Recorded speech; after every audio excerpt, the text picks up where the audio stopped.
أعوذ بالله من الشيطان الرجيم. بسم الله الرحمن الرحيم. قل لا أسألكم عليه أجرا إلا المودة في القربى. اے رسول کہہ دیجئے میں اس تبلیغ رسالت پر تم سے کوئی اجر نہیں مانگتا سوائے یہ کہ قریب ترین رشتہ داروں کی محبت کے۔ بہترین شخص۔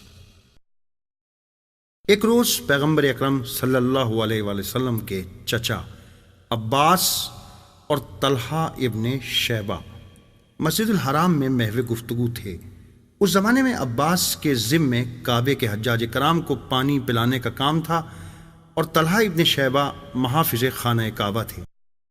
ان میں سے ہر ایک اپنے اپنے کام کے باعث جو ان کے سپرد تھا خود کو ایک دوسرے سے برتر اور بالاتر سمجھتا تھا اور تیار نہ تھے کہ اپنے موقف سے ہٹیں۔ لہٰذا انہوں نے فیصلہ کیا کہ جو شخص مسجد میں سب سے پہلے داخل ہوگا ان کے دعوے کے بارے میں فیصلہ کرے گا۔ ابھی کچھ دیر نہ ہوئی تھی کہ امیر المومنین علی علیہ السلام مسجد میں تشریف لائے، جو کہ ان دونوں کی خوشی کا باعث بنا، کیونکہ وہ حضرت علی کے فیصلے پر اطمینان کامل رکھتے تھے۔ انہوں نے تمام ماجرا آپ کے گوش گزار کیا۔ امام علی نے فرمایا، کیا تم چاہتے ہو کہ میں تمہیں ایسے شخص کے بارے میں بتاؤں جو تم دونوں سے بہتر ہے؟ وہ حیران ہوئے اور کہا، ہاں، وہ کون ہے؟ حضرت علی نے جواب میں فرمایا، وہ شخص وہ ہے کہ جو اپنی تلوار سے تم سے لڑا یہاں تک کہ تم مسلمان ہو گئے۔ انہوں نے کہا، کیا آپ اپنے بارے میں فرما رہے ہیں؟ حضرت علی نے فرمایا، ہاں، کیونکہ میں تم سے پہلے ایمان لایا، ہجرت کی اور راہ خدا میں جہاد کیا۔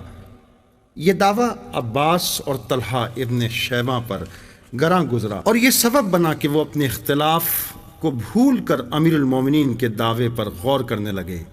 بالآخر بے بس ہو کر پیغمبر اکرم صلی اللہ کے پاس آئے اور تمام ماجرا گوش گزار کیا اور آپ سے چاہا کہ فیصلہ کریں، لیکن پیغمبر نے کوئی جواب نہ دیا، کیونکہ آپ جانتے تھے کہ یہ لوگ کلام حق کو قبول کرنے کے متحمل نہیں ہو سکتے، کیونکہ حضرت علی کی عمر ان کے چچا عباس سے بہت کم تھی۔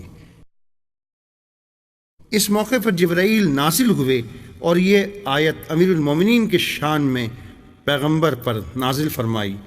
آیت: أعوذ بالله من الشيطان الرجيم.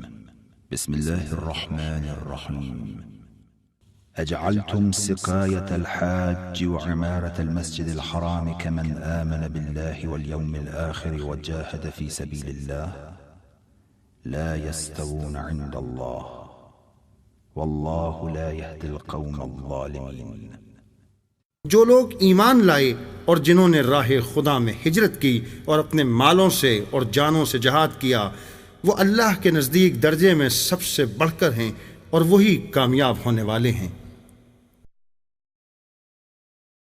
اس آیت کے نازل ہونے سے عباس اور طلحہ حضرت علی کی خدا کے نزدیک مقام اور منزلت سے آگاہ ہوئے اور ان کے کلام کی حقانیت اور صداقت سے باخبر ہوئے۔